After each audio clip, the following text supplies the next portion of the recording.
கல்யாணம் ஆகி 7 வருஷத்தை வெற்றிகரமாக கடத்தி 8வது வருஷத்துக்குள்ளே நுழைஞ்சாச்சு.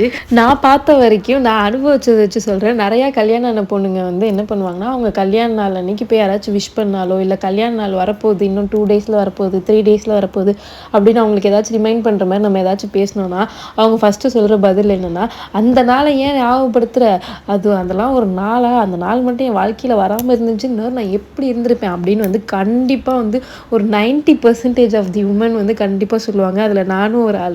பட் வெளி வார்த்தை தான் அந்த மாதிரி இருக்குமே தவிர, மனசுக்குள்ளே வந்து ரொம்பவே வந்து ப்ரௌடாக தான் வந்து ஃபீல் பண்ணுவோமே.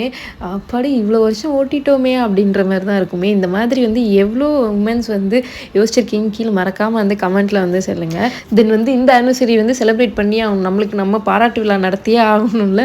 ஸோ அதனால் வந்து டின்னருக்கு வந்து வெளியே போகலாம் அப்படின்னு சொல்லிட்டு வெளியே போயிட்டோம். சென்னையில் வந்து டி நகர் அக்கார்ட் ஹோட்டல் தான் வந்து போயிருந்தோம். ஃபுட்டு பொறுத்த வரைக்கும் ஓகே நல்லா இருந்துச்சு. பட் வந்து ரொம்ப வந்து எக்ஸ்பென்ஸ் என்னையை பொறுத்த வரைக்கும். இங்கே வந்துட்டு எனக்கு வந்து நெஞ்சு வலி வராது தான் குறை. அந்த வாட்டர் பாட்டில் ரேட்டை பார்த்தோன்னே, ஒரு பாட்டிலோட ரேட் வந்து 210 rupees. நான் இதுக்காகவே ஒன்று வாங்கிட்டு வந்தேன். அதோட இது வந்து நெக்ஸ்ட் ஷார்ட்ஸில் போகிறேன். இந்த வீடியோ பிடிச்சா லைக் பண்ணுங்கள். பாய்.